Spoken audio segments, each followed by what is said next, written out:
देता हूँ। तो हम देखते हैं कि एम्पेयर सर्किट लॉ तुम कितने अच्छे से पहचानते हो। ठीक है, अगर हमारे पास कोई इनफाइनाइट लाइन चार्ज है, ठीक है, तो तुम बोलते हो कि किसी पॉइंट पर मैग्नेटिक फील्ड कैलकुलेट करने का मतलब है, ठीक है, यहाँ से एक एम्पेरियन लूप ड्रॉ करो, ठीक है, और एम्पेरियन लूप के अराउंड ऑब्वियसली एम्पेरियन लूप होगा, तो एम्पेरियन लूप का एक सेंस भी होगा, तो एम्पेरियन लूप के अराउंड मैग्नेटिक फील्ड का लाइन इंटीग्रल डेफिनेशन यूज करके और एम्पियर सर्किट लॉ यूज करके हम कैलकुलेट करते हैं, इक्वेट करते हैं, मैग्नेटिक फील्ड की वैल्यू पता चल जाती है। मैग्नेटिक फील्ड की वैल्यू आती है mu naught I upon 2 pi R. ठीक है, ठीक है, यहाँ तक ठीक है। हाँ, और हम एक्चुअली बियोट-सवार्त लॉ से भी कैलकुलेट करते हैं, तो इनफाइनाइट करंट कैरिंग वायर की वजह से magnetic field mu naught I upon 2 pi R ही आती है। लेकिन मेरा क्वेश्चन है, तुम में से कितने लोगों के दिमाग में ये क्वेश्चन है कि अगर मान लो हमारे पास फाइनाइट लेंथ का ये वायर है, ठीक है, और बाकी पॉइंट्स पर तो कैलकुलेट करना है, तो हमारे पास बियोट-सवार्त लॉ है, लेकिन मैं कह रहा हूँ बियोट-सवार्त लॉ मान लो नहीं अप्लाई करते हैं, हम सोचते हैं क्या हम इस फाइनाइट लेंथ के लिए एम्पियर सर्किट लॉ अप्लाई कर सकते हैं? फाइनाइट लेंथ के लिए एम्पियर सर्किट लॉ अप्लाई करके मैग्नेटिक फील्ड कैलकुलेट कर सकते हैं? तो तुम सोचोगे नहीं, नहीं कर सकते, लेकिन मैं कह रहा हूँ अगर बिल्कुल बिल्कुल सिमेट्रिक पॉइंट दिया जाए, इसके बीच में बिल्कुल कोई पॉइंट दिया गया, ठीक है, तो तुम बोलोगे कि कर तो सकते हैं, क्योंकि इस पॉइंट से पास करने वाला हम अगर एम्पीरियन लूप ड्रॉ करेंगे तो एम्पीरियन लूप कुछ ऐसा होगा, और पहले की तरह अभी भी हम श्योर होकर के बोल सकते हैं कि हर एक पॉइंट पर मैग्नेटिक फील्ड बिल्कुल सेम होनी चाहिए। तो मैग्नेटिक फील्ड अगर सेम होगी तो एक बार हम एम्पेरियन लूप के अराउंड मैग्नेटिक फील्ड का लाइन इंटीग्रल लिखेंगे, वो कितना होगा b इंटू 2 पाई आर, कि हर जगह पे मैग्नेटिक फील्ड सेम होगी और टाइजेंशियल होगी, और मैग्नेटिक फील्ड का line integral Ampere circuit law के अकॉर्डिंग वो म्यू नॉट आई होगा।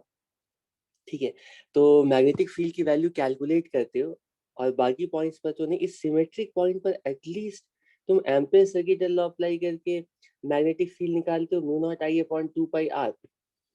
ठीक है,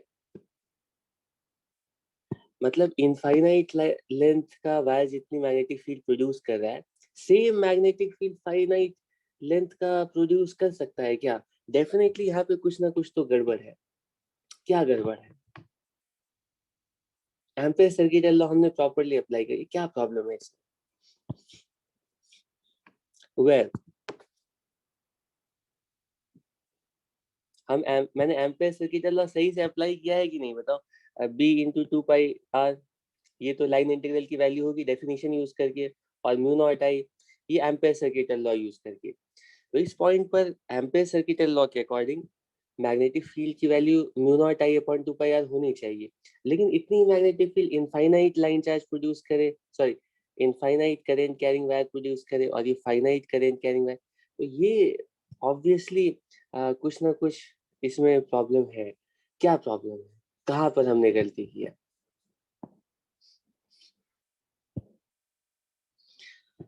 ठीक है, तो मेरा यही कहना है कि जितने भी लॉज तुम पढ़ रहे हो उसको आंख बंद करके नहीं, उसको तुम अप्लाई करो जहां पे पॉसिबल है। ठीक है, उनके रिजल्ट्स देखो क्या आते हैं। ठीक है, और हर रिजल्ट को एनालिटिकली क्वेश्चन करो।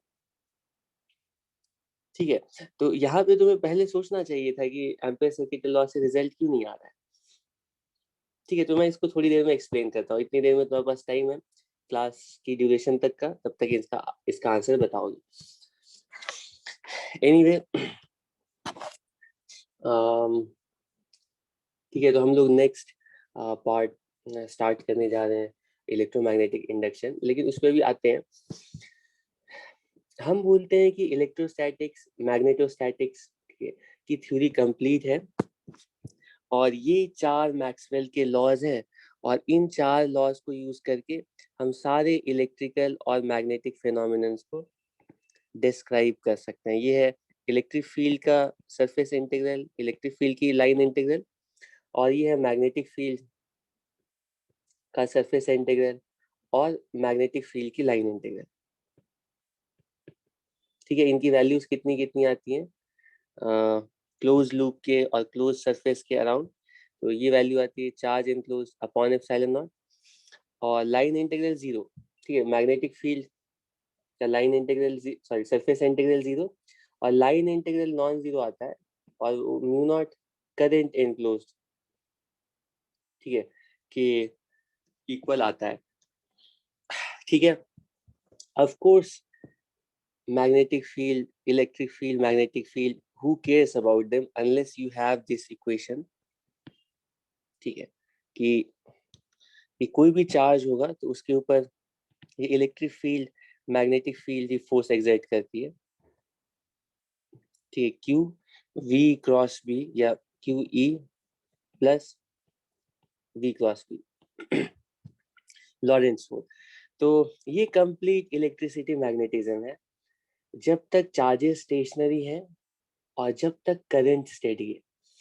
ठीक है, मैं तुम लोगों को बता चुका हूँ कि इन मैक्सवेल की इक्वेशन को यूज करके, ठीक है, इसके अलावा हमें कोई और इक्वेशन नहीं चाहिए, स्टैटिक चार्जेस के सारे फिनोमेनन को और स्टैटिक करंट के स्टेडी करंट के सारे फिनोमेनन को हम इन्हीं इक्वेशंस को यूज करके एक्सप्लेन कर सकते हैं। ठीक है, अब क्वेश्चन उठता है कि ठीक है, स्टैटिक चार्जेस है, थ्योरी कंप्लीट है, स्टेडी करंट है तो थ्योरी कंप्लीट है। ठीक है, यानी कि जब तक तुम्हारे पास कांस्टेंट इलेक्ट्रिक फील्ड है, कांस्टेंट मैग्नेटिक फील्ड है, ठीक है, तो ऐसी सिचुएशन को हम करंट लॉज को यूज करके कंप्लीटली एक्सप्लेन कर सकते हैं। हर जगह पर इलेक्ट्रिक फील्ड कैलकुलेट कर सकते हैं, मैग्नेटिक फील्ड कैलकुलेट कर सकते हैं और इनकी वजह से किसी भी चार्ज के ऊपर फोर्स और चार्ज का मोशन कैसा होगा हम बता सकते हैं। लेकिन क्वेश्चन उठता है कि ऑब्वियसली हमेशा चार्जेस रेस्ट पर नहीं रहेंगे और मूव करेंगे और ज्यादा केसेस में मूव ही नहीं होंगे। ठीक है, ज्यादा प्रोबेबिलिटी ऑफ मूव ही हो। उसी तरह से जो करंट है वो हमेशा स्टेडी रहे कि करंट की वैल्यू कभी चेंज ना हो, ऐसा पॉसिबल नहीं है। प्रैक्टिकली करंट की वैल्यू चेंज कर सकती और चेंज करेगी ही, ज्यादा चांसेस है चेंज करेंगे। तो क्वेश्चन है कि चेंजिंग या इस तरह से बोले मूविंग चार्जेस के लिए और वैरिंग करंट के लिए क्या यही लॉ सफिशिएंट होंगे इलेक्ट्रिक और मैग्नेटिक फील्ड को डिस्क्राइब करने के लिए या नहीं। या इस तरह से बोलो, क्या ये जो मैक्सवेल्स इक्वेशन है वो स्टेडी या वो कांस्टेंट इलेक्ट्रिक और कांस्टेंट मैग्नेटिक फील्ड के लिए तो ट्रू है, वो हमें पता है। ठीक है, उसको हम टेस्ट कर चुके हैं। लेकिन अगर वैरिंग इलेक्ट्रिक फील्ड आती है और वैरिंग मैग्नेटिक फील्ड आती है तो भी क्या यही लॉज इलेक्ट्रिक फील्ड और मैग्नेटिक फील्ड को गवर्न करेंगे या नहीं। ठीक है, तो हम सोचते हैं कि दो पॉसिबिलिटी है। ठीक है, बहुत अच्छा होता कि वैरिंग इलेक्ट्रिक फील्ड के लिए भी और वैरिंग मैग्नेटिक फील्ड के लिए भी यही इन्हीं लॉ से हमारा काम चल जाता। ठीक है, अगर इलेक्ट्रिक फील्ड वैरी कर रही है, मैग्नेटिक फील्ड वैरी कर रही है, तब भी यही लॉज यूज करेंगे और इलेक्ट्रिक फील्ड मैग्नेटिक फील्ड की वैल्यू हर जगह कैलकुलेट कर लेंगे और इनको यूज करके हम चार्ज के ऊपर फोर्स कैलकुलेट कर पाएंगे, उनका मोशन बता पाएंगे। ठीक है, लेकिन एक पॉसिबिलिटी ये भी है कि हो सकता है कि वैरिंग इलेक्ट्रिक और मैग्नेटिक फील्ड के लिए तुम्हें नई फिजिक्स डिस्कवर करनी पड़े। ठीक है, हो सकता है कि varying electric and magnetic field को डिस्क्राइब करने के लिए ये लॉ सफिशिएंट नहीं है। ठीक है, तो वैरिंग केसेस में इलेक्ट्रिक फील्ड, मैग्नेटिक फील्ड, इन्हीं इक्वेशंस को यूज करके हम कैलकुलेट कर पाएंगे या नहीं, कैसे पता चलेगा। कि अब तुम लोग मैच्योर दो, थोड़ा लॉजिकली आंसर दो कि अब हमें क्या करना चाहिए। हम ऐसे पॉइंट पर आ गए हैं कि स्टैटिक केसेस के लिए तो हम electric field, magnetic field completely बता सकते हैं। ठीक है, लेकिन वैरिंग केस में क्या होना चाहिए। ठीक, हम चाहते हैं कि हमारी मतलब हम डेस्परेट हैं कि यही लॉस, इन्हीं लॉस से काम चल जाए, ठीक है, इसमें किसी मॉडिफिकेशन की ज़रूरत नहीं पड़े, तो आसान होगा, है ना? इलेक्ट्रिक मैग्नेटिक फील्ड कैलकुलेट करना आसान होगा और सारे फिनोमेनन को डिस्क्राइब करना आसान होगा। लॉस सिंपल है, सिंपल डिस्क्रिप्शन होगा, सिंपल एक्सप्लेनेशन होगा।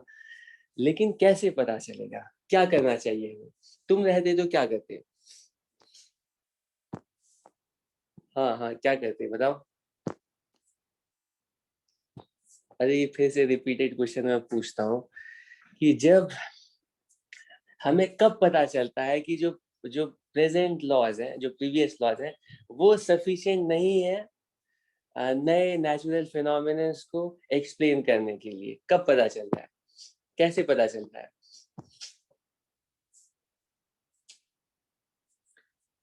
एक्सपेरिमेंट्स, हम एक्सपेरिमेंट्स करते हैं, ठीक है, नए एक्सपेरिमेंट्स करते हैं और एक्सपेरिमेंट्स करने के बाद एक्सपेरिमेंट्स करने से हमें पता चलता है कि अब ये जो नए एक्सपेरिमेंट्स है ना, इसमें ये लॉज वैलिड नहीं है, ठीक है। तो पहले न्यूटन्स लॉ वैलिड था, speed of object speed of light के क्लोज जाती है, न्यूटन्स लॉ एक्सप्लेन नहीं कर पाते हैं ऑब्जेक्ट्स के मोशन को, ऑब्जेक्ट्स के बिहेवियर को, तो उसके लिए हमें बिल्कुल स्पेशल थ्योरी लानी पड़ती है, जनरल थ्योरी लानी पड़ती है।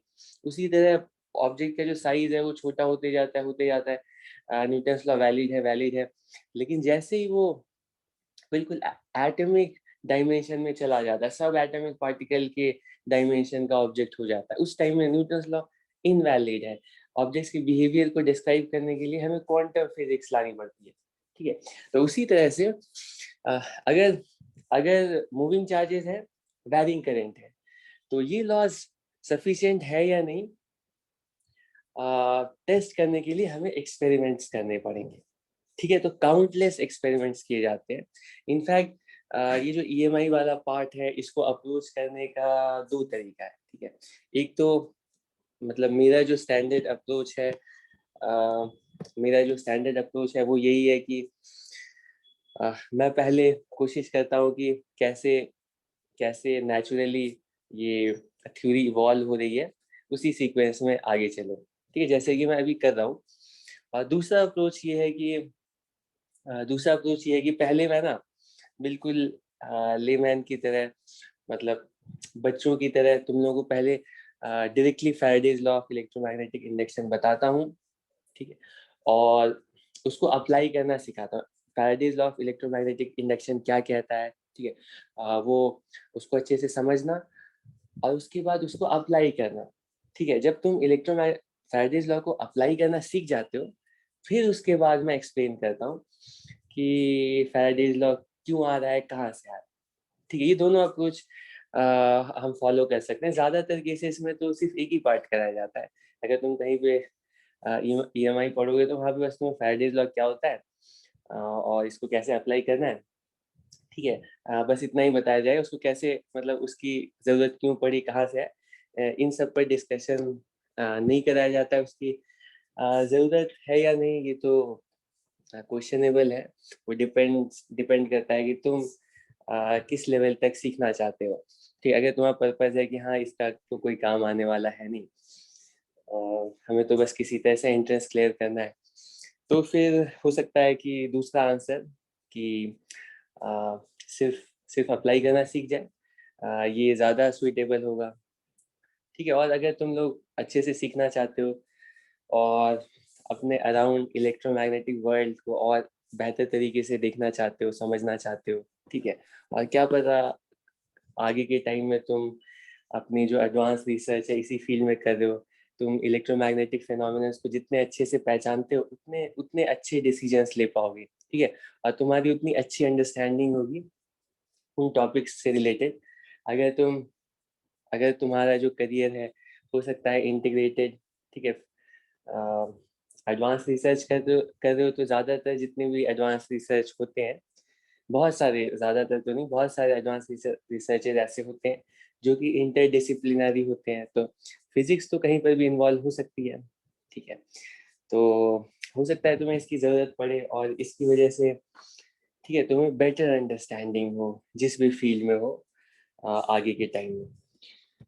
एनीवे, तो अभी हम क्या करते हैं, ठीक है, क्योंकि मेरा जो पास्ट एक्सपीरियंस कहता है, हालांकि वो प्रॉब्लम नहीं आनी चाहिए, लेकिन क्योंकि और भी लोगों को देखते हुए कि सारे लोग इलेक्ट्रोमैग्नेटिक इंडक्शन को जब वीडियो में देखें तो उनको ठीक है थोड़ा स्मूथ रहे कोर्स, क्योंकि पिछले की कुछ क्लासेस जो थी मैं इसी तरह से ले रहा हूँ जिसमें कि मतलब सिर्फ तुम लोगों को टारगेट करके ले रहा हूँ, तो मैं उतना एक्सप्लेनेशन नहीं करता हूँ जितना कि नॉर्मली करना चाहिए, ठीक है, एक नॉर्मल कोर्स में, क्योंकि मुझे पता है कि तुम लोगों के लिए तो ज़रूरत नहीं है उतनी ज़्यादा एक्सप्लेनेशन। लेकिन इलेक्ट्रोमैग्नेटिक इंडक्शन मैं चाहता हूँ कि ये पार्ट बार बार, ठीक है, लोगों को इसमें बहुत कंफ्यूजन रहता है, तो ये बार बार यूज होगा, बार बार देखा जाए, तो इसको थोड़ा हम स्मूथ ही रखते हैं, स्मूथ इन द सेंस थोड़ा सिंपल लगता है, इजी रखते हैं, और हम इजियर अप्रोच फॉलो करते हैं। मैं पहले तुम लोगों को डायरेक्टली एक्सपेरिमेंट की बेसिस पर फैराडेज एक्सपेरिमेंट एक्सप्लेन करता हूँ, फैराडेज लॉ एक्सप्लेन करता हूँ, और उसके बाद बताऊंगा इस फैराडे लॉ को फैराडेज लॉ को कैसे अप्लाई करना। ठीक है, फैराडेज लॉ अप्लाई करना सीख गए, अब उसके बाद वापस दोबारा हम लोग इस पॉइंट पर आएंगे कि फैराडेज लॉ कहाँ से आया और क्यों आया। ठीक है, तो इसमें दो बहुत ही इम्पोर्टेंट कंसेप्ट्स हैं जो फैराडेज लॉ में यूज होंगे। तो उसमें दो क्या, एक बहुत इम्पोर्टेंट कंसेप्ट है जिसको हम एक बार फिर से बहुत बेहतर तरीके से रिविजिट करेंगे और बेहतर तरीके से प्रॉपरली इस बार समझेंगे कि एक्चुअली इलेक्ट्रोमोटिव फोर्स का मतलब क्या होता है। ठीक है, इससे पहले ईएमएफ का मतलब बस तुम इतना जानते हो कि वोल्टेज डिफरेंस। ठीक है, हम बोलते हैं कि ये जो बैटरी है ना वो ईएमएफ का सोर्स होती है। अगर किसी सर्किट में करंट आना है, ठीक, अगर किसी सर्किट में तुम्हें करंट चाहिए तो एक ही तरीका है, उसमें बैटरी ईएमएफ का सोर्स कनेक्ट करो, जो कि हमारे पास पहले के टाइम में सिर्फ बैटरी हुआ करती थी। बैटरी को यूज करके तुम सर्किट में ईएमएफ ला सकते हो और सर्किट में करंट ला सकते हो, है ना। तो ईएमएफ क्या होता है इसको बहुत अच्छे तरीके से रिविजिट करने की जरूरत है अगर तुम इस टॉपिक को अच्छे से समझना चाहते हो तो। और बैटरी का जो ऑपरेशन है, ठीक है, वो बहुत अच्छे से समझना होगा, क्योंकि बैटरी को हमने बहुत बाहर से ही देखा था कि बैटरी क्या होती है। अब यहाँ पे उससे काम नहीं चलेगा, थोड़ा सा हमें बैटरी के अंदर जाकर के देखना पड़ेगा कि बैटरी की वर्किंग एक्चुअली क्या कैसे होती है। ठीक है, और बैटरी की ईएमएफ कितनी आती है, कैसे आती है। ठीक है, बैटरी की जो ईएमएफ हम पहले बोलते थे कि वो उस बैटरी के टर्मिनल्स के अक्रॉस पोटेंशियल डिफरेंस की इक्वल होती है, वो कैसे आती है। ठीक है, क्या पोटेंशियल डिफरेंस को हम लोग ईएमएफ बोलते हैं या ईएमएफ कुछ और है। ठीक है, ये इम्पोर्टेंट डिस्कशन है जो हमें अभी करना पड़ेगा इस कोर्स में। और और क्या, ईएमएफ और बैटरी का तो डिस्कशन हम करेंगे। ठीक है, तो उससे पहले, ठीक है, ये सारे डिस्कशंस हमारे इस टॉपिक में आने वाले हैं, लेकिन हम लोग स्टार्ट यहीं से करते हैं, Faraday's law of electromagnetic induction. ठीक है, और इसकी स्टोरी यहीं से स्टार्ट होती है। तो ये जो इलेक्ट्रोमैग्नेटिक इंडक्शन फिनोमेनन है, ये सबसे ज्यादा परवेसिव फिनोमेनन तुम्हारे आसपास। ठीक है, तुम हर आसपास कुछ भी देख रहे हो, इनफैक्ट तुम तुम अपने घर के हाउस होल्ड सॉकेट में कोई भी अपना इलेक्ट्रिकल इक्विपमेंट कनेक्ट करते हो, तो जो पावर सोर्स है ना, वो पावर प्लांट से वहाँ पे इलेक्ट्रिसिटी आ रही है। तो जो पावर प्लांट है वो कंप्लीटली इस इलेक्ट्रोमैग्नेटिक इंडक्शन के फिनोमिनन पर बेस्ड है। ठीक है, इलेक्ट्रोमैग्नेटिक इंडक्शन अगर हमें पता नहीं होता तो ये जितने भी जनरेशन प्लांट्स हैं आ, आ, वो इस तरह से काम नहीं कर रहे होते। अच्छा, एक बहुत ही फेमस मूवी है, ये पता नहीं शायद, उसका नाम है करंट वॉर, ये तुम लोगों को देखना चाहिए।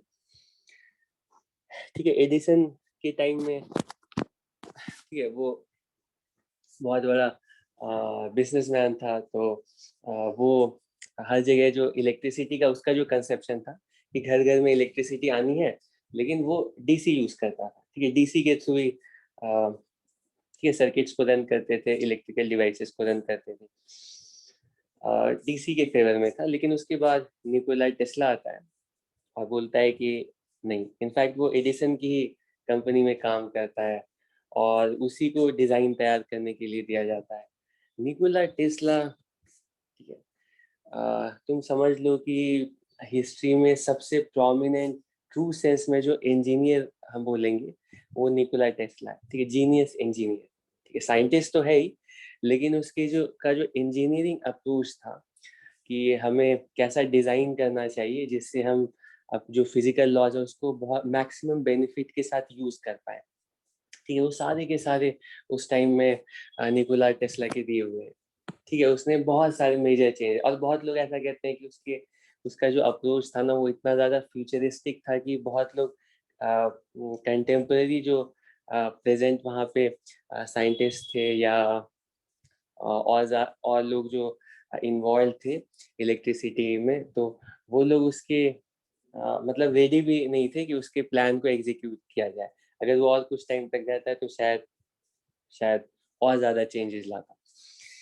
ठीक है, तो उसका क्लेम था कि नहीं, हम एसी पर जाएंगे और एसी को ही यूज़ करेंगे हर जगह इलेक्ट्रिसिटी पहुंचाने के लिए, क्योंकि एसी के ठीक है डिफरेंट, मतलब एसी फार मोर सुपीरियर है डीसी के कंपैरिजन में, ठीक है, ट्रांसमिशन के सेंस में, ठीक है। लेकिन उस टाइम में एडिसन बहुत बड़ी फिगर थी, बहुत बड़ा बिजनेसमैन था और उसके हाथ में ज़्यादातर चीज़ें थी, ठीक, कंट्रोलिंग पावर ज़्यादा थी, तो वो पूरी एनर्जी लगा देता है डीसी को ही हर जगह ट्रांसमिट करने के लिए कि जो गवर्नमेंट है और कंपनीज है वो तैयार हो डीसी को ही ट्रांसपोर्ट करने के लिए। और वो बहुत ज़्यादा हेक्टिक था, तुम्हें बहुत पास पास तुम्हें प्लांट्स लगाने पड़ते हैं, डीसी थोड़ी दूर जा करके ना उसमें बहुत ज़्यादा ह्यूज लॉसेज होते हैं। लेकिन कुछ टाइम के बाद, क्योंकि अल्टीमेटली जो ट्रूथ है वो तो आएगा ही, तो एसी ही बाद में डोमिनेट करता है। और उसके पीछे उनकी जो राइवलरी की स्टोरी है उसमें बहुत सारे इंसिडेंट्स हैं, ठीक है, कुछ फनी इंसिडेंट्स हैं, बहुत सारे इंसिडेंट्स हैं, वो तुम लोगों को देखना चाहिए। तो एसी को यूज करके हम आज के टाइम में हर जगह इलेक्ट्रिसिटी पहुंचा रहे होते हैं, और ये जो एसी करंट का जो जनरेशन है वो टोटली इलेक्ट्रोमैग्नेटिक इंडक्शन पर बेस्ड है, ठीक है। इसके अलावा इलेक्ट्रोमैग्नेटिक इंडक्शन तुम्हें कहाँ कहाँ दिखता है बता सकते हो? ठीक है, हर एक डिवाइस में दिखता है, जितने भी मशीन्स हैं, इलेक्ट्रिकल मशीन्स है, ऑलमोस्ट हर जगह ये इलेक्ट्रोमैग्नेटिक इंडक्शन हमेशा रियल टाइम में अप्लाई हो रहा है, ठीक, कंप्यूटर से लेकर के वॉशिंग मशीन से लेकर के पावर ड्रिल से लेकर के, इनफैक्ट जो तुम्हारे अम, जो हार्ट में जो पेस मेकर लगा होता है उसमें भी ये इलेक्ट्रोमैग्नेटिक इंडक्शन के का प्रिंसिपल यूज होता है, ठीक है। और सिक्योरिटी जितने चेक्स होते हैं, और जो मैग्नेट वो जो कार्ड होते हैं, क्रेडिट कार्ड्स होते हैं, ठीक है, इन सब में इलेक्ट्रो, अब तो वायरलेस चार्जर आ रहे हैं, सब इलेक्ट्रोमैग्नेटिक इंडक्शन पर बेस्ड होते हैं, ठीक है। तो ये इसको अच्छे से समझो, इतने आसपास के इतने सारे फिनोमिनन्स इस पर बेस्ड हैं, इतने सारे एप्लीकेशंस इसके ऊपर बेस्ड हैं, तो इसको तो तुम्हें अच्छे से सीखना ही चाहिए, ठीक है। तो और ज्यादा टाइम वेस्ट कर किए बिना मैं directly Faraday's law of electromagnetic induction पर आता हूँ। और स्टोरी स्टार्ट यहीं से होती है कि फैराडे के बारे में तुम्हें पता है, ठीक है, उसने पहली बार जो है इलेक्ट्रिक फील्ड और मैग्नेटिक फील्ड को इमेजिन किया, ठीक है, इलेक्ट्रिक इलेक्ट्रिक फील्ड और मैग्नेटिक फील्ड को फील्ड लाइंस के टर्म में इमेजिन किया। पहले वैसे फैराडे उसे फोर्स लाइंस बोलता था, लेकिन एनीवे जो लाइंस का कंसेप्ट है तो पहले हमारे पास नहीं था, और पहली बार हम, ठीक है, एक्शन एट ए डिस्टेंस को फील्ड लाइंस के टर्म्स में एक्सप्लेन कर पा रहे थे। मैं तुम लोगों को बताया था कि न्यूटन भी लास्ट लास्ट तक उसे नहीं एक्सेप्ट करने में, कि हालांकि जो फैक्ट है वो है अट्रैक्शन अगर हो रहा है मासेस के बीच में तो वो रिपोर्ट कर रहा है, लेकिन डिस्टेंस पर एक्शन कैसे हो रहा है, ठीक है, वो उसको कॉम्प्रिहेंड करना काफी पहले के टाइम में, ठीक है। अब तो हम लोग बहुत ज्यादा फेमिलियर है, ठीक है, तो इसीलिए हमें बहुत ज्यादा अनकॉमन नहीं लगता है ये सोचना कि डिस्टेंस पर ये फोर्स एक्ट कर सकता है, लेकिन पहले के टाइम में ये काफी एक एक मेजर लीप था, ठीक है, अपने प्रेजेंट जो डोमेन है तुम्हारा उससे। तो बाद में इस मिस्ट्री को फैराडे की जो ये लाइंस, फील्ड लाइंस वाला जो नोशन है, उससे हम रिजॉल्व करते हैं। हम बोलते हैं कि वो पहले फील्ड लाइंस क्रिएट करती हैं, और ये लाइंस, ये जो फील्ड लाइंस है, ये डायरेक्टली जाकर के दूसरे चार्ज के ऊपर एक्ट करती हैं। तो ये लाइंस ही जाकर के दूसरे चार्ज के ऊपर इलेक्ट्रिक फोर्स या मैग्नेटिक फोर्स अप्लाई करती है। हालांकि मैं तुम्हें बता दूं कि हम लोग इस कोर्स में जितने भी जितना भी डिस्कशन कर रहे हैं, वो सारा का सारा मतलब कूलॉम्स लॉ पर ही बेस्ड है। और तुम अगर क्लासिकल फिजिक्स में रहते हो तो बीओ लॉ को ले लो, कूलॉम्स लॉ को ले लो, और इन दोनों के अलावा दूसरे लॉ की जरूरत नहीं है। ठीक है, हम इनको यूज करके बाकी सारे जो भी हम जो भी थ्योरी हम पढ़ रहे हैं, वो सारा कुछ इन्हीं दोनों पर बेस्ड है। ठीक है, तो अगर मैं पूरे पूरे डिस्कशन में कहीं पर भी इलेक्ट्रिक फील्ड मेंशन नहीं करूँ, मैग्नेटिक फील्ड मेंशन नहीं करूँ, तो भी पूरी थ्योरी में एक्सप्लेन कर सकता हूँ सिर्फ फोर्स की बेसिस पर। ठीक है, वो हम कर सकते हैं। लेकिन इसके बाद हम देखते हैं कि आगे क्वांटम वर्ल्ड में जाने के बाद ये जो फील्ड है ना, वो बिल्कुल रियल एंटिटी होती है। ठीक है, अभी के टाइम में तो हमें लगता है कि फील्ड हमारे लिए एक तरह से एक फैसिलिटेशन है। हम इसकी हेल्प से इलेक्ट्रोमैग्नेटिक थ्योरी को थोड़ा थोड़ा आसान कर रहे हैं। ठीक है, उसको समझने में हमें फील्ड के टर्म से समझने में आसानी हो रही है, और ऐसा ही है। लेकिन लेकिन फील्ड उतना ही रियल है जितना कि फोर्स है। ठीक है, फोर्स तो रियल है, ये तो हम देखते हैं, क्योंकि फोर्स को तुम फील कर सकते हो। अल्टीमेटली हर एक चीज फोर्स, जैसे जो भी तुम पढ़ रहे हो, इलेक्ट्रिक फील्ड पढ़ रहे हो, पोटेंशियल पढ़ रहे हो, है ना, ये सब इमटेरियल है। ये सारी चीजें जो है ना, ये फैसिलिटेशन है आ, आसानी से समझने के लिए फोर्सेस को। ठीक है, तो फोर्स ही रियल होता है अल्टीमेटली। तो फोर्स को ही एक्सपीरियंस कर सकते हो, फोर्स ही एग्जर्ट कर सकते हो। ठीक, उससे पहले की चीजें जो इंटरमीडिएट फैसिलिटेशन बोलेंगे। ठीक है, लेकिन ऑब्वियसली इनकी हेल्प से हम फोर्स को बहुत आसानी से समझ पाते हैं, और इन फिनोमिनास को आसानी से एक्सप्लेन कर पाते हैं। लेकिन हाँ, तो मैं ये कह रहा था कि ये जो फील्ड लाइंस है ना, वो क्वांटम फिजिक्स में जाकर के हम फील्ड लाइन को मतलब इग्नोर नहीं कर सकते हैं। फील्ड लाइन के बेसिस पर ही हम एक्सप्लेनेशन देते हैं। एनीवे ठीक है, तो फैराडे की स्टोरी यहाँ से स्टार्ट होती है कि हमें पहले से पता था कि जो इलेक्ट्रिसिटी तो सिंपल है। इलेक्ट्रिसिटी हमें पता था कि चार्जेस की वजह से इलेक्ट्रिक फील्ड प्रोड्यूस होते हैं, और हमें पता था या इलेक्ट्रिसिटी का जो कॉज है वो चार्जेस है। और और मैग्नेटिज्म का जो कॉज है वो मूविंग चार्जेस है, या हम बोल सकते हैं करंट। ठीक, अगर करंट होगा तो मैग्नेटिक फील्ड होगी, मैग्नेटिज्म होगा। करंट नहीं है तो मैग्नेटिक फील्ड नहीं है। ठीक है, लेकिन करंट के भी हार्ट में जाते हैं, तो करंट करंट एक्चुअली अराइज क्यों हो रही है। ठीक है, तो फैराडे ऐसा सोचता है कि कोई भी कंडक्टर लेते हैं, उसके अंदर मूविंग चार्जेस हैं, तो मूविंग चार्जेस जो आ रहे हैं ना, वो इलेक्ट्रिक फील्ड की वजह से आ रहे हैं। ठीक है, इलेक्ट्रिक फील्ड की प्रेजेंस में ही तो चार्जेस मूव कर रहे हैं। अब ये जो मूविंग चार्जेस है, ये अब मैग्नेटिक फील्ड प्रोड्यूस कर रहे हैं। ठीक, इस तरह से मैग्नेटिक फील्ड प्रोड्यूस कर रहे हैं। ठीक है, तो मैग्नेटिक फील्ड के लिए समझ में आता है कि मैग्नेटिक फील्ड जब भी प्रोड्यूस होगी ना, उसके फाउंडेशन में, उसके ओरिजिन में इलेक्ट्रिक फील्ड का रोल होगा। इलेक्ट्रिक फील्ड अगर नहीं है तो मैग्नेटिक फील्ड इमेजिन नहीं कर सकते, क्योंकि इलेक्ट्रिक फील्ड नहीं है तो करंट कहाँ से आएगा, और करंट नहीं आएगा तो मैग्नेटिक फील्ड कहाँ से आएगा। ठीक है, तो ऐसा लगता है कि हो सकता है क्योंकि उस टाइम में नेचर का मतलब था कि उसमें इनफाइनाइट मिस्ट्रीज छुपी हुई है, हमें उनको ढूंढना है। तो हम जितने भी एक्सपेरिमेंट कर सकते हैं, जितनी भी पॉसिबिलिटीज हो सकती हैं, उनके लिए हम एक्सपेरिमेंट करते हैं। तो यहाँ पे हमें ऐसा लगता है कि मैग्नेटिक फील्ड जो है ना, इलेक्ट्रिक फील्ड की वजह से प्रोड्यूस हो रही है। ठीक है, तो ऐसा सोचना नेचुरल है किसी के लिए भी, कि हो सकता है कि मैग्नेटिक फील्ड की वजह से भी इलेक्ट्रिक फील्ड प्रोड्यूस होती हो। ठीक है, तो क्या करना चाहिए? तो फैराडे एक्सपेरिमेंट करना स्टार्ट करता और बिलीव काउंटलेस एक्सपेरिमेंट्स करता, हर पॉसिबिलिटी में एक्सपेरिमेंट करता। ठीक है, तो क्या करता है फैराडे कि वो सोचता है कि इलेक्ट्रिक फील्ड से मैग्नेटिक फील्ड, हम देखना चाहते हैं मैग्नेटिक फील्ड से इलेक्ट्रिक फील्ड प्रोड्यूस होती है या नहीं। तो पहले मैग्नेटिक फील्ड प्रोड्यूस कर लेते हैं। ठीक है, ये मैग्नेटिक फील्ड प्रोड्यूस करने का सबसे आसान तरीका है, ये काम करते हैं हम, ये सोलेनॉइड बना लेते हैं। ठीक है, ये सोलेनॉइड है। ठीक है, इस तरह से सोलेनॉइड है और इस सोलेनॉइड को किसी बैटरी से कनेक्ट करके इसमें करंट लाते हैं। ठीक है,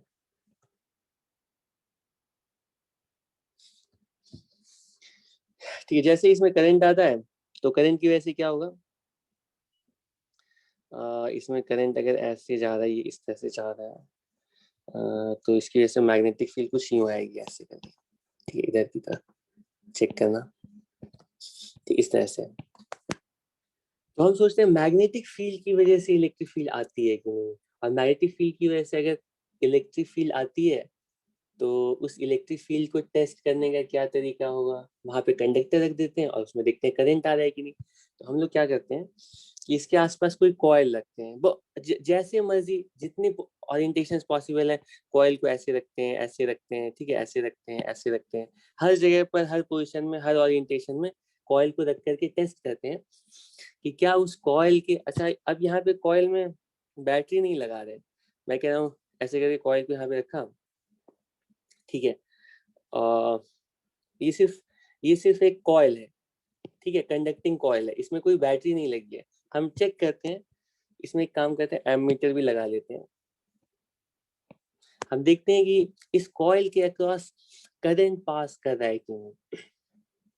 ठीक है, तो अगर मान लो मैग्नेटिक फील्ड की वजह से इलेक्ट्रिक फील्ड प्रोड्यूस हो रही होगी तो इसमें कुछ ना कुछ तो डिफ्लेक्शन आएगा।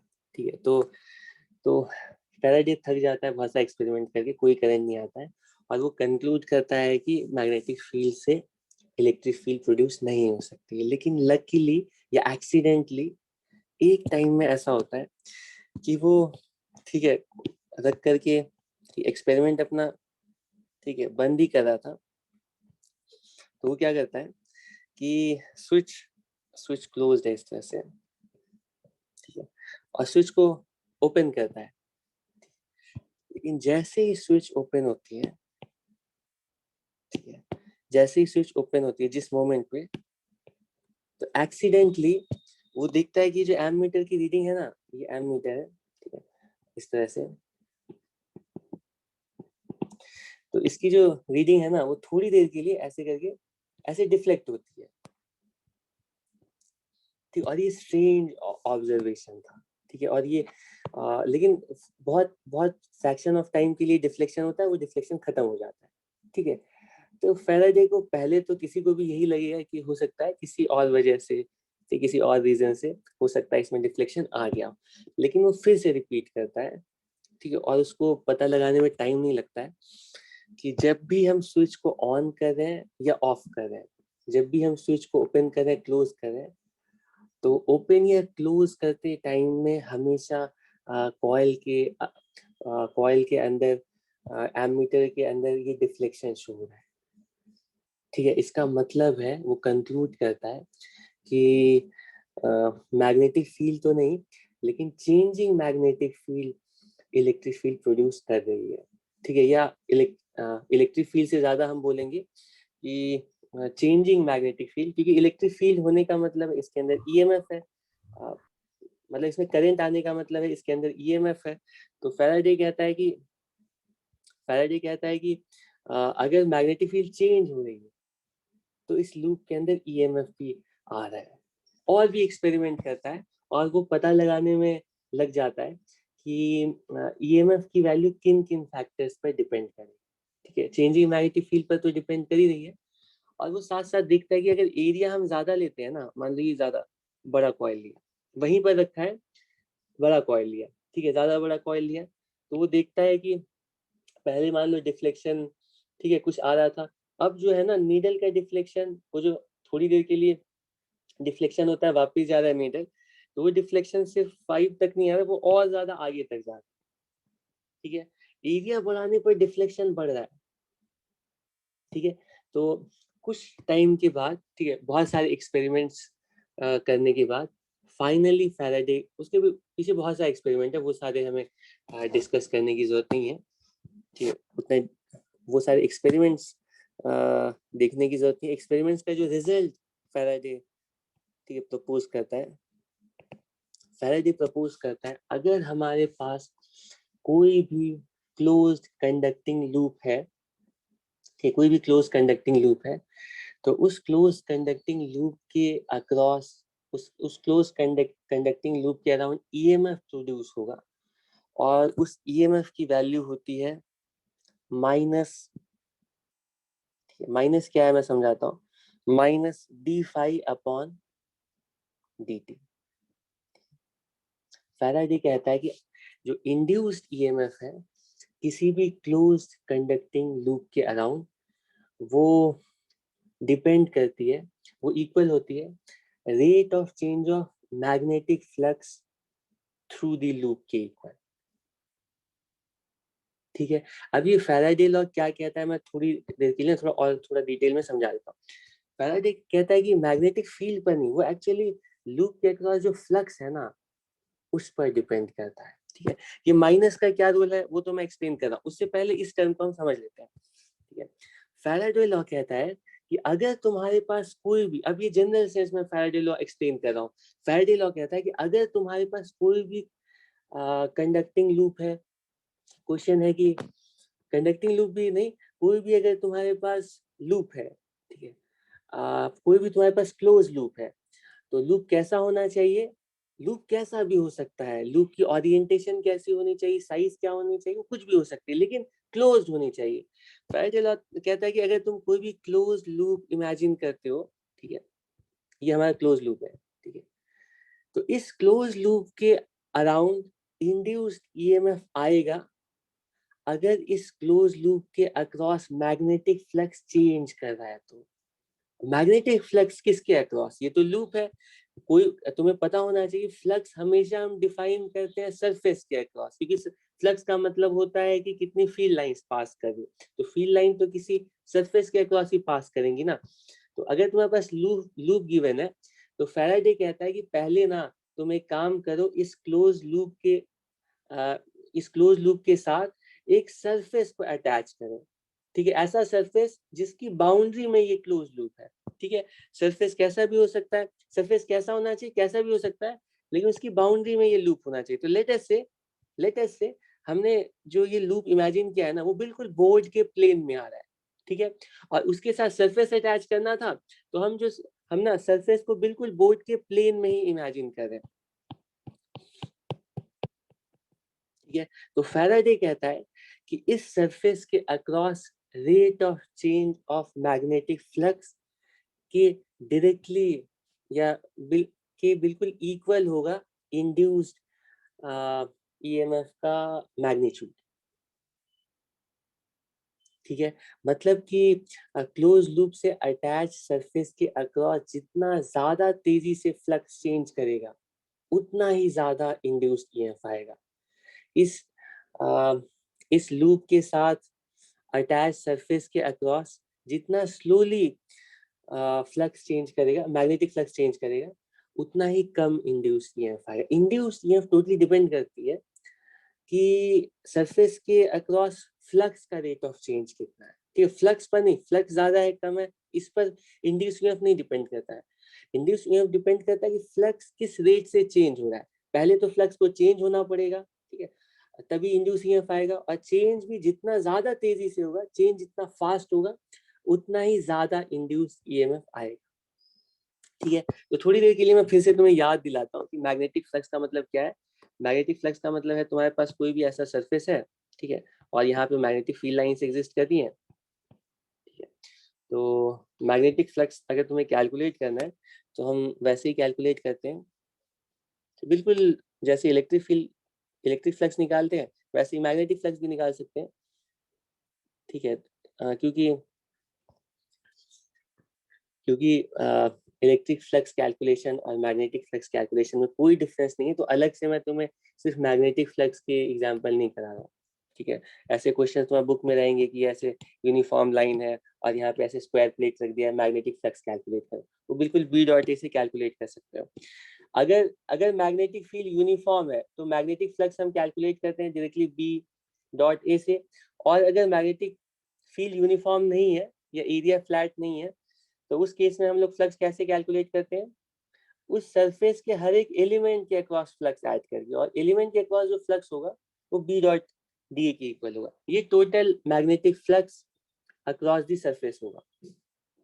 ठीक है, और साथ साथ मैं ये भी एक्सपेक्ट कर रहा हूँ कि फ्लक्स का मतलब तुम समझ रहे हो, फ्लक्स का मतलब तो ये होता है कि सरफेस को कितनी फील्ड लाइंस क्रॉस कर रही है। ठीक है, हम मेजर कैसे करेंगे, कैलकुलेट कैसे करेंगे, तो हम हमेशा फ्लक्स कैलकुलेट करते हैं सरफेस की दो साइड होती है तो किसी एक साइड को रेफरेंस मान करके। ठीक है, ये मैं पहले भी कई बार एक्सप्लेन कर चुका हूँ, लेकिन क्योंकि ये बार बार अब यूज होगा तो मैं थोड़ा फिर से रिमाइंड करा देता हूँ ताकि इसमें तुम्हें, ठीक है, इसमें तुम कुछ भूलो नहीं। ठीक है, तो हमारे पास ये इस तरह से, ठीक है, ये सरफेस है, ठीक है, ये हमारा सरफेस है। ठीक है, तो इस सरफेस की दो साइड होगी, तो तुम्हें जो भी साइड अच्छी लगे कैलकुलेट करने के लिए एक ही साइड से देखेंगे कितनी फील्ड लाइन एग्जिट कर रही है, एंटर कर रही है। ठीक है, क्योंकि एक साइड से फील्ड लाइन क्रॉस करने का मतलब एक साइड एंटर करेगी, दूसरी साइड एग्जिट करेगी, यही तो होगा ना। तो हम जब भी फ्लक्स कैलकुलेट करेंगे तो फ्लक्स कैसे कैलकुलेट करेंगे, हम सरफेस की किसी एक साइड के अक्रॉस फ्लक्स कैलकुलेट करेंगे। ठीक है, तो उससे कंफ्यूजन नहीं होगा, ये बताने की जरूरत तो नहीं पड़नी चाहिए, लेकिन मैं बोल देता हूँ क्योंकि इसमें तुम लोग कंफ्यूज हो जाते हो। जैसे इस तरह से मान लो ऐसे फील्ड लाइन दे दी गई है, ठीक है, ऐसे फील्ड लाइन दे दी गई, यहाँ से मान लो वापस चली जा रही है। ठीक है, अब पूछा जा रहा है ये बताओ टोटल फ्लक्स कितना होगा। कि तुम कोई एक ही साइड लोगे, साइड वन को अगर लेंगे तो हम बोलेंगे एक दो तीन, थ्री लीविंग है और वन एंटरिंग है तो नेट फ्लक्स टू होगा। ठीक है, लीविंग। ठीक है, और अगर हम साइड टू को देख करके फ्लक्स निकालेंगे तो यहाँ पर बोलेंगे अरे नहीं नहीं, ये तो ओपन सरफेस है ना, मैग्नेटिक फ्लक्स क्लोज सरफेस के अक्रॉस, ये तुम लॉ भूल रहे हो। यहाँ पे देखो, अगर कोई क्लोज सरफेस है तो उसके अक्रॉस हमेशा मैग्नेटिक फ्लक्स जीरो होना है। मैं ओपन सरफेस की बात कर रहा हूँ, तो ओपन सरफेस से तो फील्ड लाइन पास करेंगी ही ना। ठीक है, मैं ओपन सरफेस की बात कर रहा हूँ। ठीक है, और ये जो दूसरा वाला सरफेस है, हाँ दूसरा वाला सरफेस, दूसरी वाली साइड अगर उसके रिस्पेक्ट में निकालेंगे तो यहाँ पे बोले एक दो तीन, तीन लाइन एंटर कर दी है और एक एग्जिट कर दी है तो 3 - 2। यहाँ पे नेट नेट फ्लक्स होगा नहीं, -1, नेट फ्लक्स होगा 2। ये सबको पता है, इसको एक्सप्लेन करने की जरूरत नहीं है। इसके साथ साथ फ्लक्स में एक और पॉइंट है, ये पता नहीं तुम लोग को बताया है कि नहीं। जैसे ये सरफेस है, इसकी दो साइड है, ठीक है, मान लो फील्ड यहाँ पे कुछ ऐसे एग्जिस्ट कर रही है, फ्लक्स का मतलब बी डॉट ए निकालते हो तो एरिया वेक्टर की डायरेक्शन किधर लेते हो, ओपन सरफेस है किधर भी ले सकते हो। तो अगर एरिया तुम ऊपर की तरफ लेते हो, ठीक है, ऊपर वाली साइड के अकॉर्डिंग लेते हो तो फ्लक्स की वैल्यू कैलकुलेशन के बाद पॉजिटिव में आएगी, और अगर नीचे की डायरेक्शन में एरिया ले लेते हो तो फ्लक्स की वैल्यू नेगेटिव में आएगी। तो जो पॉजिटिव फ्लक्स होता है वो इंडिकेट करता है कि जिस साइड तुमने एरिया वेक्टर की डायरेक्शन इमेजिन की है उस साइड से फील्ड लाइंस लीव कर रही, एग्जिट कर रही है, बाहर आ रही। पॉजिटिव फ्लक्स का मतलब है उस साइड से फील्ड लाइंस बाहर आती हैं, और नेगेटिव फ्लक्स का मतलब होता है उस साइड से फील्ड एंटर कर रही है। ठीक है, लेकिन ओपन सरफेस है तो किसको हम किस साइड लें, तो मतलब एरिया को ऊपर लें नीचे लें वो इममटेरियल है। हम फ्लक्स के सिर्फ मैग्नीट्यूड पर फोकस करते हैं, क्योंकि हमेशा एक साइड से फील्ड लाइन एंटर करेगी, दूसरी साइड से एग्जिट करेगी। तो नेट फ्लक्स का मतलब हम बोलते हैं कितनी लाइन क्रॉस कर रही है, और क्रॉस का मतलब कुछ भी हो सकता है, एंटरिंग लीविंग किसी एक साइड के रिस्पेक्ट में। ठीक है, तो अगर फ्लैट सरफेस है तो कोई प्रॉब्लम नहीं, लेकिन अगर क्लोज सरफेस है ना तो इसमें कंफ्यूजन को दूर रखने के लिए कन्वेंशन हम बना लेते हैं। कन्वेंशन क्या बनाते हैं कि एरिया वेक्टर हमेशा आउटवर्ड नॉर्मल होगा। ठीक है, एरिया हमेशा आउटवर्ड नॉर्मल होगा, और आउटवर्ड नॉर्मल होने का मतलब है कि फ्लक्स पॉजिटिव का मतलब है कि field lines, net field lines हमारे क्लोज सरफेस से बाहर आ रही है, और फ्लक्स नेगेटिव का मतलब है कि नेट फील्ड लाइंस हमारे क्लोज सरफेस के अंदर जाते हैं। ठीक है, तो अगर क्लोज्ड सरफेस है तो उसके लिए एरिया की डायरेक्शन कन्वेंशनली हम हमेशा मानते हैं कि आउटवर्ड नॉर्मल एरिया की डायरेक्शन होगी, और इसके अकॉर्डिंग पॉजिटिव फ्लक्स और नेगेटिव फ्लक्स मीनिंगफुल है। पॉजिटिव फ्लक्स इंडिकेट करता है कि फील्ड लाइंस अंदर से बाहर आ रही है। अगर क्लोज सरफेस है तो उसके लिए अंदर और बाहर की मीनिंग है, लेकिन ये ओपन सरफेस है तो उसके लिए अंदर बाहर तो एक ही बात है ना। ठीक है, तो इसीलिए वहां पे हम साइन नहीं ध्यान देते हैं, लेकिन क्लोज सरफेस के लिए साइन से हमें पता चलता है कि field lines, net field lines बाहर आ रही है या अंदर एंटर कर रही है। एनीवे, मैग्नेटिक फ्लक्स में कैलकुलेट करना आता है। अब आ जाते हैं फैराडेज लॉ पे। तो फैराडे लॉ कहता है कि अगर तुम्हारे पास क्लोज कंडक्टिंग लूप है तो उस कंडक्टिंग लूप के अराउंड ईएमएफ, इंड्यूस ईएमएफ भी आएगा अगर हमारे क्लोज कंडक्टिंग लूप के साथ अटैच सरफेस के अक्रॉस मैग्नेटिक फ्लक्स वैरी कर रहा है। ठीक है, थोड़ा सा लंबा स्टेटमेंट है, लेकिन इसमें ध्यान रखना है कि लूप, फैराडे लॉ लूप के ऊपर कोई रेस्ट्रिक्शन नहीं लगा, कोई भी लूप हो सकता है। अगर क्लोज लूप है तो उसके अराउंड इंड्यूस ईएमएफ आएगा जब जब भी उस लूप के साथ अटैच सरफेस। अब सरफेस कैसा होना चाहिए? तो सरफेस कैसा भी हो सकता है। फैराडेज लॉ सरफेस के लिए कोई रेस्ट्रिक्शन इम्पोज नहीं करता, एक्सेप्ट कि वो सरफेस ऐसा होना चाहिए कि उस सरफेस को हमारा जो क्लोज लूप है वो एनक्लोज करे। ठीक है, कोई भी क्लोज सरफेस होता है वो वॉल्यूम को एनक्लोज करता है, और कोई भी क्लोज लूप होता है वो एक सरफेस को एनक्लोज करता है। ठीक है, ओपन सरफेस को वो एनक्लोज करेगा। तो वो सरफेस कैसा भी हो सकता है। कैसा भी होने का मतलब है कि मैं तुम्हें बता देता हूँ, चलो। जैसे कि मान लो हमारा सरफेस कुछ कुछ इस तरह का है। ये मान लो ये सरफेस है, ठीक है। सरफेस कैसा लेना चाहिए? एक तरीका है कि तुम सरफेस बिल्कुल फ्लैट लो। ठीक है, एक काम करता हूँ मैं, साथ साथ ना यहाँ पे लाइंस भी बना देता हूँ। ठीक है, फ्लक्स का मतलब है ये मैग्नेटिक फील्ड लाइंस कितनी जा रही है। ठीक है, तो ये मैग्नेटिक फील्ड लाइंस अगर चेंज करेंगी अक्रॉस द सरफेस तो इस लूप के अराउंड ईएमएफ आएगा और करंट भी आएगा अगर कंडक्टिंग लूप है। ठीक है, तो तुम चाहो तो सरफेस ऐसा फ्लैट ले सकते हो, या तुम चाहो, ठीक है, फैराडे कहता है इसके साथ कैसा भी सरफेस हो। सरफेस इस तरह का कोई भी इरेगुलर शेप का सरफेस ले सकते हो। ये सरफेस तुम इमेजिन कर पा रहे हो कैसा है? ये 3D में, ये मान लो कोई कैप है, ठीक है, इस तरह से कैप होती है ना, इस तरह, तो उसी तरह की कैप है। तो कैप का ये वाला जो पार्ट है ना, यही सरफेस है। ठीक है, इस सरफेस की बाउंड्री हमारा जो लूप अंडर कंसीडरेशन है वो है। इसी लूप के अराउंड हम ईएमएफ देखना चाहते थे, तो इस लूप के अराउंड ईएमएफ देखने के लिए हम इस लूप के साथ एक सरफेस अटैच करते हैं, और वो सरफेस कुछ इस तरह का है, बिल्कुल इरेगुलर शेप का। इस इरेगुलर शेप के सरफेस के अक्रॉस भी तुम मेजर करोगे कि फ्लक्स किस रेट से चेंज हो रहा है। जिस रेट से भी फ्लक्स चेंज हो रहा होगा, इंड्यूस्ड ईएमएफ का मैग्नीट्यूड बिल्कुल उतना ही होगा। ठीक है, अच्छा, ये इसमें प्रॉब्लम नहीं होनी चाहिए, लॉजिकल है। अगर मान लो सरफेस तुम फ्लैट लेते, ठीक है, कितने लोगों को समझ में आ रहा है? अगर सरफेस फ्लैट है या सरफेस ऐसा इरेगुलर है, तो क्या लगता है फील्ड लाइंस अलग अलग होती है क्या? जितनी भी फील्ड लाइन इससे क्रॉस करेंगी ना, वही फील्ड लाइन वही फील्ड लाइन दूसरे सरफेस से भी क्रॉस करे, हमेशा ऐसा होगा। तो कोई भी सरफेस लो, फ्लक्स तो सेम ही रहेगा, rate of change of flux तो सेम ही रहेगा, ईएमएफ सेम रहना ही चाहिए। ठीक, इसीलिए सरफेस पर कोई बाउंडेशन नहीं है। हाँ, अब तुम कहोगे कि नहीं, ऐसा भी तो हो सकता है कि यहाँ से एक फील्ड लाइन गई तो पहले वाले सरफेस को तो क्रॉस किया लेकिन दूसरे तक नहीं पहुंची, वापस आ गई।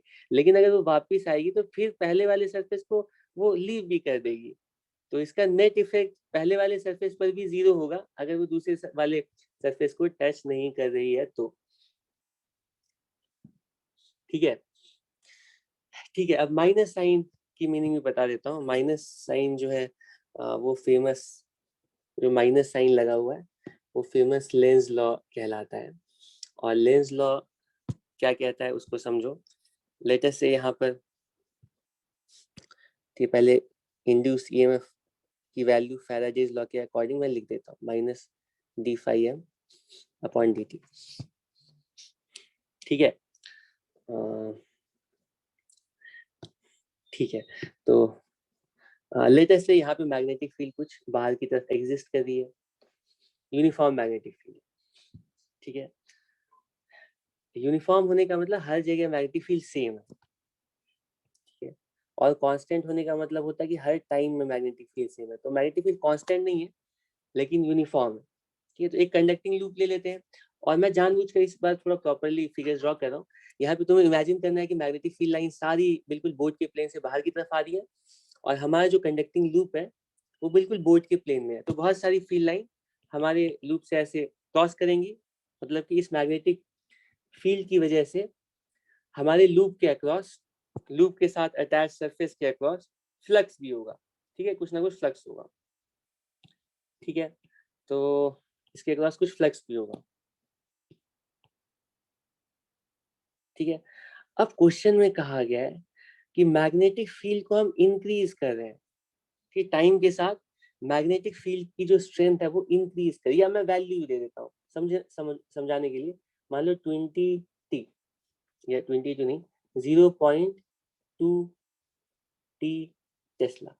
ठीक, स्टार्टिंग में मैग्नेटिक फील्ड 0 है और बाहर की तरफ, ठीक है, मैग्नेटिक फील्ड बाहर की तरफ इंक्रीज कर रही है। तो हमारे लूप के साथ अटैच सरफेस के साथ क्योंकि फ्लक्स चेंज हो रहा है तो लूप के अराउंड ईएमएफ आएगा, ठीक है।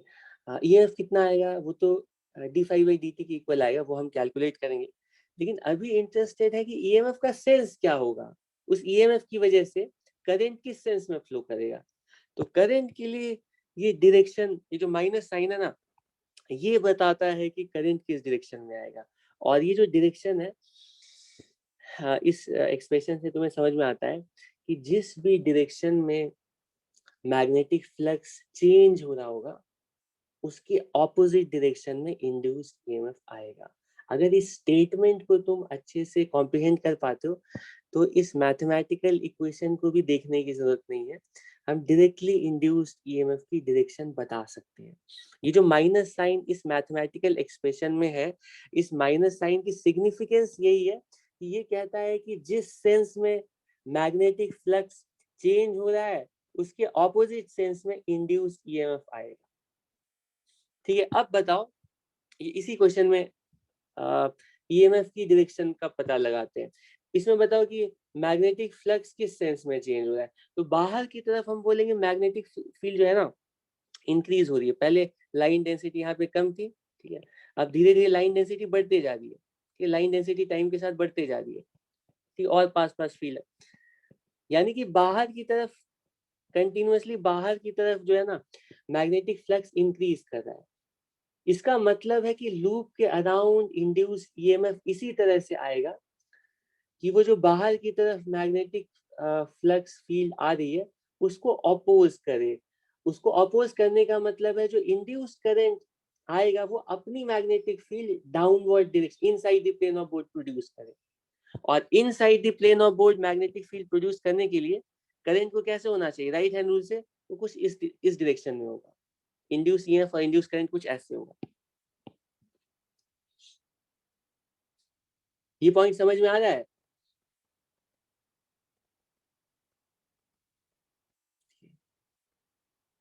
ये अमेजिंग फिनोमिना है। इसको देख करके, ठीक है, तुम्हें ऐसा लगेगा कि ठीक है ये थोड़ा बहुत ये लेंस लॉ वाला पार्ट ही लगेगा, ये तो नेचुरल है, ऐसा तो इनर्शिया हर बॉडी में कुछ ना कुछ होता है। तो मैग्नेटिक फील्ड बाहर बढ़ रही है तो ये जो कॉइल है ना वो मैग्नेटिक फील्ड के बढ़ने को लेकर के खुश नहीं है, वो चाहता है कि वो कम हो, ठीक है। उसको वो डिक्रीज करने के लिए ऑपोजिट डायरेक्शन में अपना करंट, अपना मैग्नेटिक फील्ड प्रोड्यूस करने लगता है, ठीक है। मैं एक दो और एग्जांपल लेता हूँ।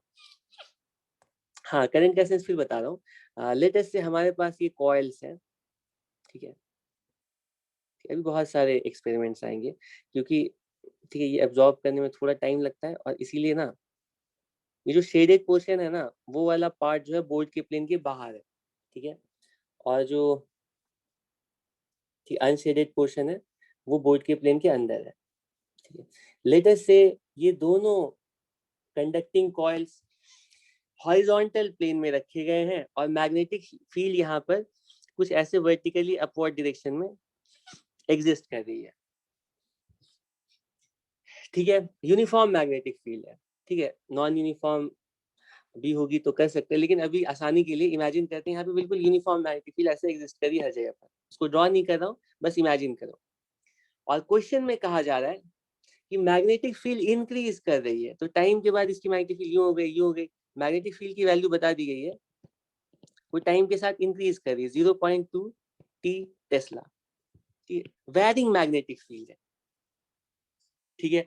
वैरिंग मैग्नेटिक फील्ड कैसे प्रोड्यूस कर रहे होंगे, तो वो तुम सोच सकते हो कि करंट, मतलब इस मैग्नेटिक फील्ड का जो भी सोर्स होगा ना, उसको चेंज करके। एनीवे अल्टीमेटली हमें हमें उससे मतलब नहीं कि मैग्नेटिक फील्ड कहाँ से आ रहा है। हमें पता है कि यहाँ पर मैग्नेटिक फील्ड एग्जिस्ट कर रही है, इन दोनों कंडक्टिंग लूप्स के अक्रॉस मैग्नेटिक फ्लक्स इंक्रीज कर रहा है, ठीक है। तो मैग्नेटिक फ्लक्स किधर की तरफ इंक्रीज कर रहा है, बाहर की तरफ, ठीक है। तो बाहर की तरफ मैग्नेटिक फ्लक्स इंक्रीज करने का मतलब है, ठीक, ऊपर की तरफ मैग्नेटिक वर्टिकली अपवर्ड डायरेक्शन में मैग्नेटिक फ्लक्स इंक्रीज कर रहा है। तो फैराडेज लॉ कहता है कि फ्लक्स चेंज करने का मतलब है इस कंडक्टिंग लूप के अराउंड ईएमएफ आएगा, लेकिन ईएमएफ किसी भी डायरेक्शन में नहीं आएगा। ईएमएफ इसी तरह से आएगा कि ये जो चेंज इन मैग्नेटिक फील्ड है ना, उसको अपोज करे।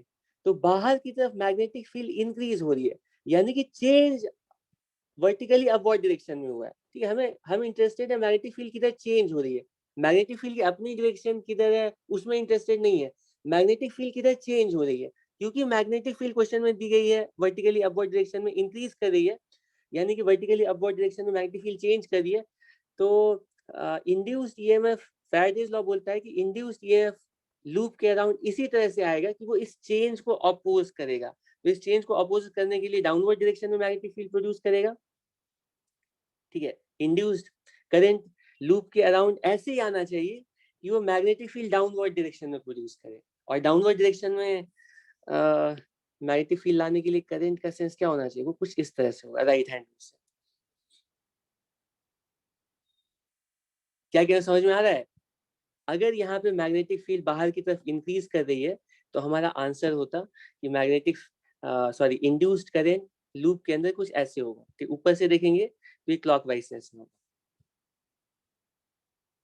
ठीक है। दूसरा एग्जांपल, इसको तुम लोग आंसर दो। मान लो मैग्नेटिक फील्ड, लेटेस्ट से मैग्नेटिक फील्ड जो है वो ऊपर की तरफ है, वर्टिकली अपवर्ड डायरेक्शन में है, लेकिन मैग्नेटिक फील्ड डिक्रीज कर रही है। मैग्नेटिक फील्ड का एक्सप्रेशन कुछ ऐसा दिया है, ठीक है। मैग्नेटिक फील्ड की वैल्यू है 10 minus 2t। Magnetic field decrease कर रही है, ऐसे समझाने के लिए बोल रहा हूँ। हालांकि अगर ये टेस्ला में इसको एक काम करता हूँ, गॉस, गॉस का मतलब होता है 10⁻⁻4 टेस्ला, ठीक है। मैग्नेटिक फील्ड ऊपर की तरफ लेकिन डिक्रीज कर रही है, टाइम के साथ मैग्नेटिक फील्ड कम हो रही है, कम हो रही है, कम हो रही है। तो इस चेंज को अपोज करने के लिए इस बार हमारा लूप क्या करेगा पता है?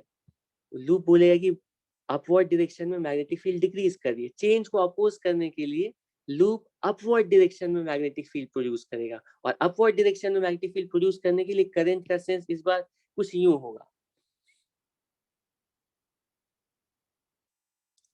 ठीक है। ये पॉइंट समझ में आ रहा है? चेंज इंपॉर्टेंट है, चेंज इस बार अगर देखोगे ना, चेंज डाउनवर्ड डायरेक्शन में हुआ है, change in magnetic field downward direction में है। तो induced magnetic field induced current की वजह से अपवर्ड डायरेक्शन में आएगी, जिसकी वजह से इंड्यूस्ड करंट का सेंस कुछ यूं होगा।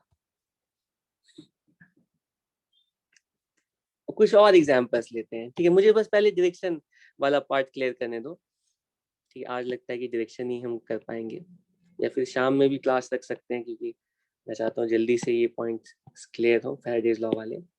लेटेस्ट से हमें क्वेश्चन में बोला गया है, सिंपल सा एग्जांपल लेते हैं कि मान लो यहाँ पर एक बार मैग्नेट है, इसका नॉर्थ पोल है, साउथ पोल है। इसको हम ड्रॉप कर देते हैं, या ड्रॉप क्या करते हैं, इसको हाथ से ना धीरे धीरे नीचे, धीरे धीरे पास ला रहे हैं, इसको डाउनवर्ड डायरेक्शन में लेके जा रहा है। करंट का सेंस क्या होगा? दूसरे केस में क्या है, ये इधर साउथ है, इधर नॉर्थ है।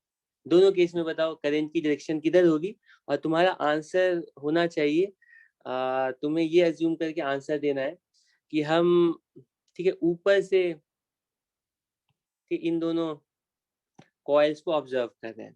यहाँ से हमारा हमारा जो ऑब्जर्वर है ना, ये ऊपर से देख रहा है कॉइल की तरफ, तो उसे करंट, इंड्यूस करंट का सेंस क्लॉकवाइज दिखेगा या एंटी क्लॉकवाइज दिखेगा? दोनों केसेस में बताओ।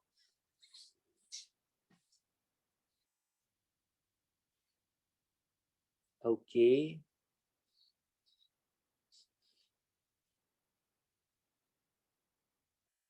ओके ठीक है, सब लोग सेम आंसर ही बता रहे हैं, चलो चेक करते हैं। तो हम सोचेंगे कि ये जो बार मैग्नेट है ना, ये यूनिफॉर्म मैग्नेटिक फील्ड प्रोड्यूस नहीं करता है, ठीक है। हाँ, वेरी गुड वेरी गुड। तो जैसे जैसे हम इसको पास लाएंगे ना, तो ये अंडरस्टूड है, number of field lines through the through the surface attach to the loop, क्योंकि हमें पहले सरफेस सोचना पड़ेगा, बिना सरफेस के फ्लक्स मीनिंगलेस है। तुम लोग लूप से भी डायरेक्टली तुम इमेजिन करने लगते हो, लेकिन सब कॉन्शियस में तुम्हारे लूप के साथ वो फ्लैट सरफेस होता है, ठीक है। वरना तुम कितनी फील्ड लाइंस पास कर रही हैं, तो पास कहाँ से कर रही है, ठीक है। तो तुम इमेजिन करते हो कि वो फ्लैट सरफेस है, तभी तुम बोलते हो कि हाँ इधर एंटर करें। बिना सरफेस के हम इमेजिन नहीं कर सकते। जब ये मैग्नेट पास आ रहा होगा, तो नंबर ऑफ फील्ड लाइंस यानी फ्लक्स डाउनवर्ड डायरेक्शन में इंक्रीज कर रही है, ठीक है। चेंज जो हो रहा है मैग्नेटिक फील्ड में, वो डाउनवर्ड डायरेक्शन में, ठीक है। और डाउनवर्ड डायरेक्शन में फील्ड चेंज होने का मतलब क्या है, कि अपवर्ड डायरेक्शन में इंड्यूस्ड मैग्नेटिक फील्ड आनी चाहिए।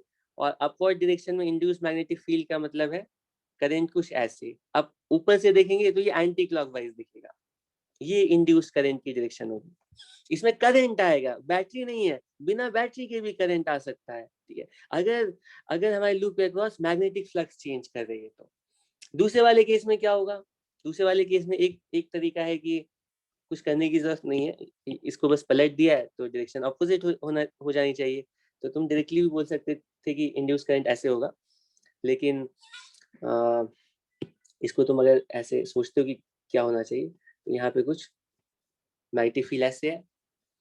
तो मैग्नेटिक फील्ड इस बार जैसे जैसे हम इसको नीचे ले जाएंगे ना, लूप के पास ले जाएंगे, तो मैग्नेटिक फील्ड इस बार अपवर्ड डायरेक्शन में, number of field lines upward direction में इंक्रीज करेगी। तुम्हें समझना होगा कि यहाँ पे जो नंबर ऑफ फील्ड लाइंस है ना, वो अपवर्ड डायरेक्शन में इंक्रीज कर रही है, ठीक है। यहाँ पे change in magnetic flux upward direction में, ठीक है। मैं यहाँ पे डेल्टा भी लिख रहा हूँ, लेकिन तुम समझो कि मैं फ्लक्स की बात कर रहा हूँ। अपवर्ड डायरेक्शन में फ्लक्स इंक्रीज हो रही है, तो डाउनवर्ड डायरेक्शन में induced EMF, sorry induced magnetic field लाने के लिए करंट की डायरेक्शन होनी चाहिए किधर की तरफ, कुछ ऐसे। अब बताओ ये इंड्यूस करंट की डायरेक्शन समझ में आ रही है तुम लोगों को। किसी भी केस में अगर लेंस लॉ है मेरे पास, तो ये जो फैराडेज लॉ है ना, हम हर बार, ठीक है, हम फैराडेज लॉ हर बार इंड्यूस ईएमएफ का मैग्नीट्यूड कैलकुलेट करने के लिए यूज करेंगे, क्योंकि डायरेक्शन तो सिर्फ इस माइनस मतलब लेंस लॉ अप्लाई करके हम बता सकते हैं। कोई प्रॉब्लम है यहाँ तक, किसी को कोई प्रॉब्लम है तो बताओ। कोई प्रॉब्लम नहीं है, चलो ठीक है। तो एक और लास्ट में एक लास्ट हम एक्सपेरिमेंट या डेमोन्स्ट्रेशन करते हैं, और इसका आंसर तुम लोगों को प्रॉपर्ली देना है। हमारे पास एक इस तरह से लेटेस्ट से लॉन्ग सोलेनॉइड है, बहुत लॉन्ग सोलेनॉइड है, ठीक है। फैराडेज लॉ कितने अच्छे से समझे हो, इससे टेस्ट होगा तुम्हारा, ठीक है। हालांकि ये भी एक तरह से फैराडेज लॉ समझाने के लिए डेमोन्स्ट्रेशन का पार्ट है, समझ लो। ये हमारे पास मान लो इस तरह का सोलेनॉइड है, टेबल पर रखा हुआ, ठीक है। तो सबसे पहला काम करते हैं कि सबसे पहला काम करते हैं कि लेटेस्ट से हमारे पास, ठीक है, ये कंडक्टिंग लूप है, इसमें एमीटर लगा दिया है, ठीक है। और एक काम करते हैं कि ये इमेजिन करो कि बिल्कुल ये सेटअप हमने एक्चुअली तैयार किया है, ठीक है। और बिल्कुल इस एक्चुअल सेटअप में हम रीडिंग ले रहे हैं, ठीक है। तो हम स्विच को क्लोज करते हैं। जैसे ही स्विच क्लोज होता है, तो हमारे एम मीटर में ना ऐसे डिफ्लेक्शन होता है, ठीक है। एम मीटर में डिफ्लेक्शन होता है। तो लेटेस्ट से एम मीटर का जो डिफ्लेक्शन है ना, वो मोमेंटरी होगा, क्योंकि जैसे स्विच क्लोज हो जाएगा, तो पहले ओपन था, क्लोज किया, मैग्नेटिक फील्ड लाइंस नहीं थी, मैग्नेटिक फील्ड आई, तो मैग्नेटिक फील्ड चेंज की, ठीक, बहुत थोड़ी देर के लिए, क्योंकि उसके बाद तो मैग्नेटिक फील्ड कांस्टेंट हो जाएगी, मैग्नेटिक फील्ड चेंज नहीं होगी। तो बाद में तो इंड्यूस ईएमएफ करंट 0 हो जाएगा, लेकिन थोड़ी देर के लिए जब स्विच को क्लोज कर रहे होंगे तो उस टाइम में फ्लक्स चेंज करने की वजह से थोड़ी देर के लिए इंड्यूस ईएमएफ आया होगा और उसकी वजह से कुछ इंड्यूस करंट आएगा। लेट अस से वो जो फ्रैक्शन ऑफ टाइम के लिए इंड्यूस करंट आता है उसका जो पीक है ना वो 5 एम्पेयर पर आता है। मतलब ये डिफ्लेक्शन ऐसे नीडल क्या करता है, 5 एम्पेयर जाता है वापस चला जाता है। ठीक है, हो सकता है। ठीक है, वैसे मुझे यहाँ पे तुम्हें डायरेक्शन भी पूछनी चाहिए ट्रू सेंस में। लेकिन मैंने सोलेनॉइड ऐसा बनाया है कि हो सकता है इसको कोई लोग इसकी जो वाइंडिंग है उसको तुम लोग अलग अलग परसीव कर रहे होगे, तो इसीलिए वो अगले क्वेश्चन के लिए रख देते हैं वाला पार्ट। अब मेरा क्वेश्चन है कि बिल्कुल सेम सिचुएशन में, ठीक है, एक इसी तरह का लूप लाते हैं, लेकिन उस लूप की जो शेप है ना वो कुछ ऐसी है, इरेगुलर शेप की। मैं कह रहा हूँ कि ये बहुत ही बड़ा लूप है, लेकिन वो बिल्कुल इरेगुलर शेप का लूप है। ठीक है, तो क्वेश्चन में कहा गया है कि सेकेंड लूप के अक्रॉस एमीटर की रीडिंग सेम सिचुएशन में क्या होगी।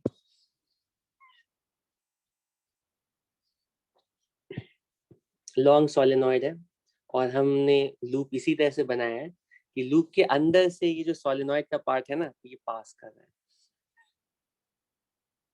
बताओ क्या होगा आंसर। Okay, good good.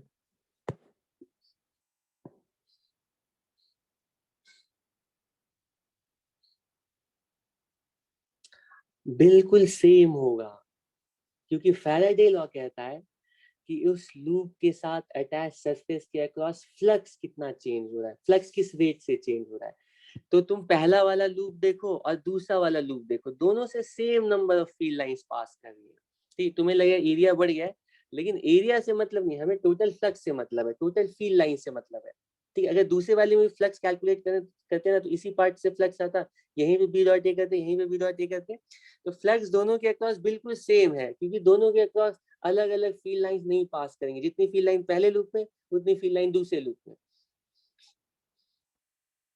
ठीक है, तो टोटल फ्लक्स सेम है दोनों लूप में, तो फ्लक्स चेंज भी सेम होगा। दूसरे लूप में भी जो करंट की वैल्यू आएगी वो 5 एम्पेयर ही आएगी। ठीक है, 5 एम्पेयर तक ही ये फ्लक्चुएट करेगा। ठीक है, तो ये तो तुम बता देते हो आसानी से। ठीक है, लेकिन ये तीसरा पार्ट है कि अब हम क्या करते हैं ना, ये जो लूप है ना,